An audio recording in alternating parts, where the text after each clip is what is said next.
Hello everyone, welcome back to my channel which is English decode.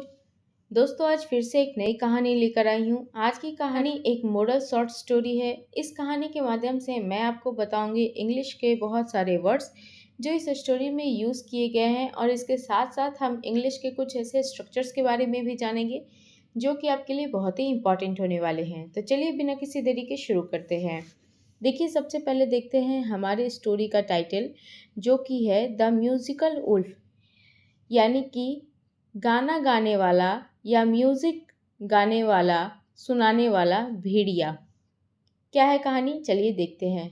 A flock of sheep. देखिए, sheep का मतलब समझते हैं क्या होता है। शीप का मतलब होता है भेड़, और बहुत सारे भेड़ जब इकट्ठे हो जाते हैं तो उनके ग्रुप को, उनके समूह को फ्लॉक कहा जाता है। अ फ्लॉक ऑफ शीप यानी कि भेड़ों का समूह।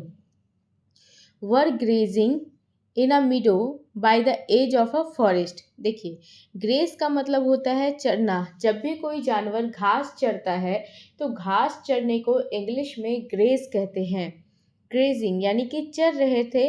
मीडो, मीडो मतलब होता है वैसा खेत जहाँ पे छोटे छोटे घास हो, बड़े बड़े पेड़ पौधे नहीं हो लेकिन छोटे छोटे घास हो। तो आप ये कह सकते हैं कि वैसे जगह जहाँ पे घास होते हैं छोटे छोटे, उस जगह को मीडो बोलते हैं। By the edge of a forest, यानी कि फॉरेस्ट यानी कि जंगल, और एज मतलब किनारा।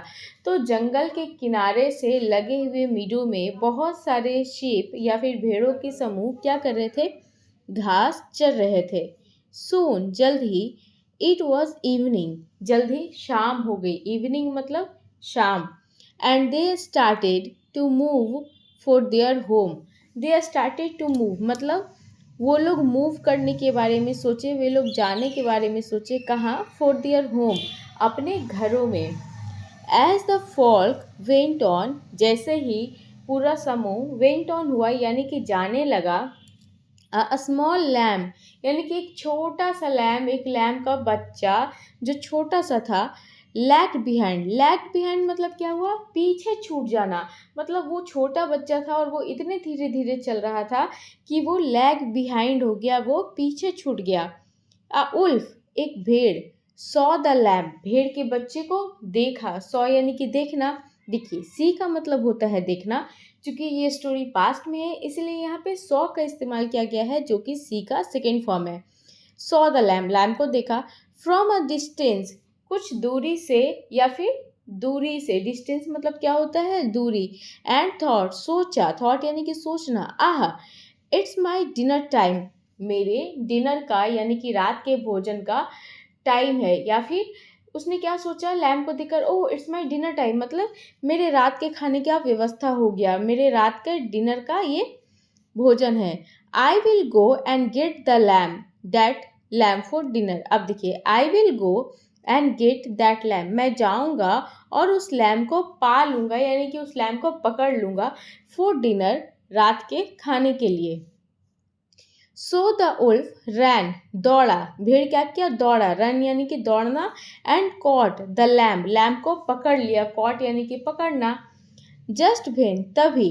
ही was about to eat it. अब देखिए, he was about to eat it, जब हम कोई भी काम अबाउट टू प्लस V1 करते हैं तो क्या होता है, हम वो काम करने ही वाले होते हैं। जैसे he was about to eat it, वह उसे खाने ही वाला था। अभी खाया नहीं था, खाने ही वाला था। जैसे I was about to scold him, मैं उसे डांटने ही वाली थी। अभी डांटी नहीं हूँ, मैं उसे डांटने ही वाली थी।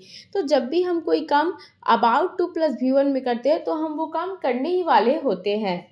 द लैम्प सेड, भेड़ के बच्चे ने कहा। आई डोंट माइंड, मैं बुरा नहीं मानूंगा। आई डोंट माइंड का मतलब मैं बुरा नहीं मानूंगा। If you eat me up, यदि तुम मुझे खा लेते हो। ईट अप मतलब खा लेना।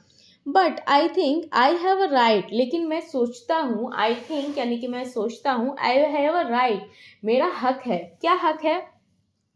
To have one last wish, अंतिम इच्छा का। मेरा हक है एक अंतिम इच्छा का।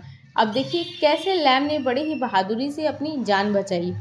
अब उल्फ ने क्या कहा, yes what is it, the wolf asked, wolf ने पूछा वॉट इज इट, क्या इच्छा है तुम्हारी, क्या इच्छा है? I want you to play a flute and I will dance. देखिए, I want you to play a flute, मैं चाहता हूँ कि तुम फ्लूट बजाओ यानी कि बांसुरी बजाओ। फ्लूट का मतलब क्या होता है? बांसुरी बजाओ। अब देखिए, मैं चाहता हूँ कि तुम ये काम करो, तो मैं इसे इंग्लिश में कैसे बोलूँगी? I want you to do this work. I want you, मैं चाहता हूँ कि तुम ये काम करो, तो आई वॉन्ट यू क्या काम करो? टू डांस, डांस करो। टू कुक फूड, खाना बनाओ। मैं चाहता हूँ कि तुम मेरे लिए बाजार से सब्जियां लाओ। I want you to buy vegetables from the market. तो इस तरीके से आप आई वॉन्ट यू 2+V1 से बहुत सारे वाक्य बना सकते हैं। एंड आई विल डांस, और मैं डांस करूंगा। When I fall down after I get tired, जब मैं फॉल डाउन हो जाऊं यानी कि जब मैं गिर जाऊं, फॉल डाउन मतलब गिर जाना। आफ्टर आई गेट टायर्ड, जब मैं थकने के बाद गिर जाऊं। You can eat me up, तुम मुझे खा सकते हो। कैन मतलब क्या होता है? सकना, सकता है, सकती है ना। तो you can eat me up, तुम मुझे खा सकते हो। The wolf agreed to this, और क्या हुआ? भेड़ इस बात पे मान गया। जो भेड़िया था, उल्फ था, वो इस बात पे अग्री कर गया यानी कि इस बात को मान गया। जब हम किसी बात पे अग्री करते हैं तो हम उस बात को, उस पॉइंट को स्वीकार कर लेते हैं, उस बात को मान लेते हैं। He began playing the flute, अब देखिए, he began playing the flute मतलब वह बांसुरी बजाने लगा। And the lamb began dancing, और लैम्ब जो था, भेड़ का बच्चा जो था, वो क्या करने लगा? डांस करने लगा, नाचने लगा।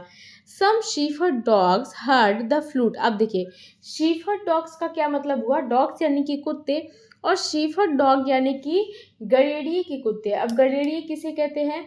जो भेड़ बकरियां चराता है उसे गड़ेड़िया बोलते हैं। तो गड़ेड़िए के कुत्ते ने हर्ड यानी कि सुना द फ्लूट, बांसुरी को।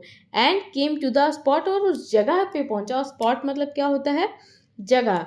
दे सॉ, उसने देखा, the lamb near the wolf, lamb को नियर द वुल्फ यानी कि भेड़िए के नज़दीक। नियर मतलब क्या होता है? नज़दीक। एंड अटैक्ड द वुल्फ, और भेड़िए पे अटैक किया यानी कि उस पर हमला किया।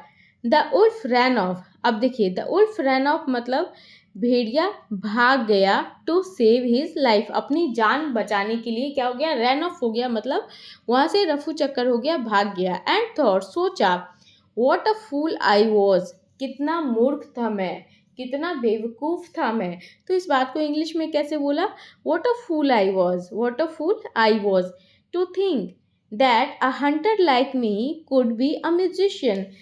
तो उसने क्या सोचा? What a fool I was, कितना फूल था मैं, कितना मूर्ख था मैं, जो मैंने ये सोचा, थिंक यानी कि सोचना, कि अ हंटर लाइक मी, मेरे जैसा शिकारी एक म्यूजिशियन हो सकता है। कितना मूर्ख था मैं।